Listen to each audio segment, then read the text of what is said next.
Welcome to A Teapot Full of Tales. I'm glad you're here. I'm Miss Alice, and I have a story I'd like to share with you.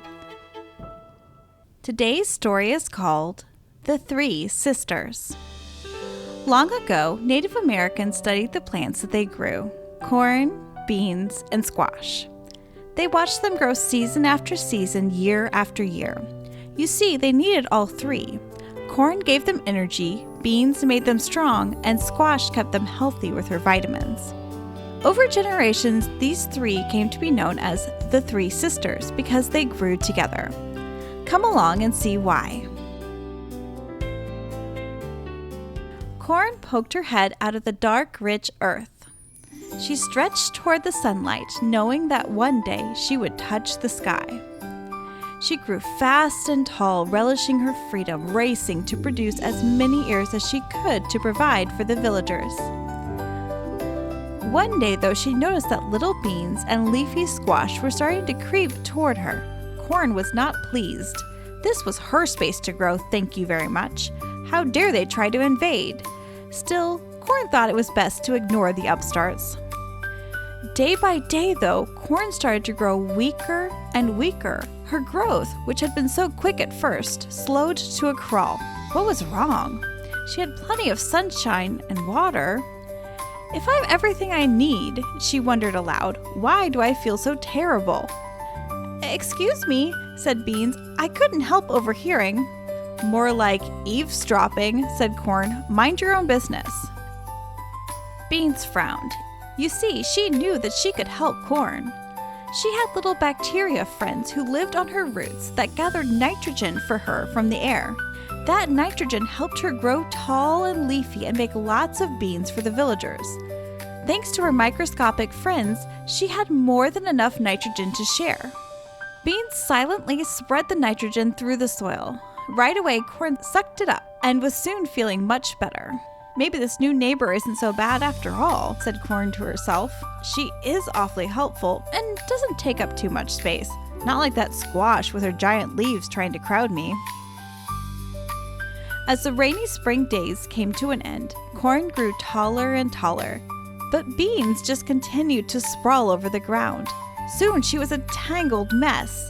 How could she make the beans that the villagers needed while knotted in the dirt? Even worse, she soon started to get sick from lying like that on the damp ground. Corn noticed that Beans wasn't doing well. Could she possibly help? You could climb up me if you want, Corn said. Beans wasn't so sure. Can you hold me? She asked. Corn nodded her strong stalk. Sure I can, she said, thanks to the nitrogen that you shared. Beans gratefully climbed up into the sunshine. Before long, she was strong and healthy again, and the two of them enjoyed the early summer days together. But as the days lengthened and the sun grew hot, they both started to struggle. The ground was so hot, and the rain evaporated almost as soon as it landed. Even worse, the weeds were starting to grow up around them both, stealing much of Beans' nitrogen.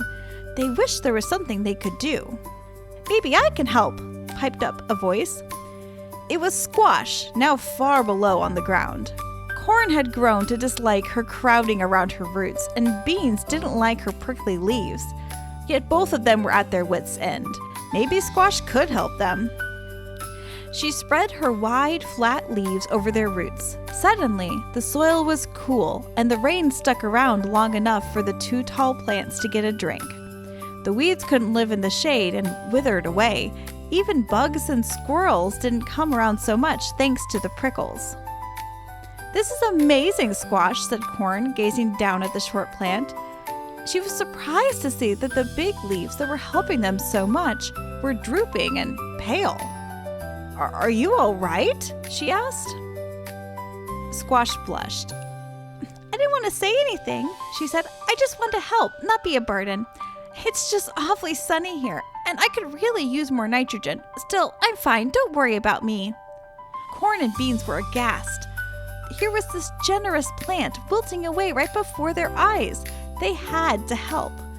Quickly, Corn shaded Squash from the bright sunlight with her tall leaves. Beans shared some of her nitrogen. Squash couldn't believe it. Why would you worry about me? She wondered as she started to revive. Because we're like sisters, of course, said Corn, beaming down at her little friend. We help each other so that we're all stronger. As the fireflies started to fill the warm night air, they talked and laughed as they grew their precious food for the villagers. Still today, people grow the three sisters. They are planted together in a little mound, like a home for them to share. The corn is planted first in the center. Once the corn is strong enough to support the beans, the second sister is planted around it. Once the beans have climbed out of the reach of the squash's spreading leaves, the final sister is planted. Farmers work with the nature of the three sisters so they can all be better together. This has been The Three Sisters, written and produced by Alice Louise Meredith. Parents, you can get our family's recipe for Three Sisters stew over at teapotfullofTales.com/019. And while you're there, you can get this week's coloring page like the episode artwork. Want more stories like this? Subscribe and follow along for weekly tales. Now adventure is calling. Will you answer?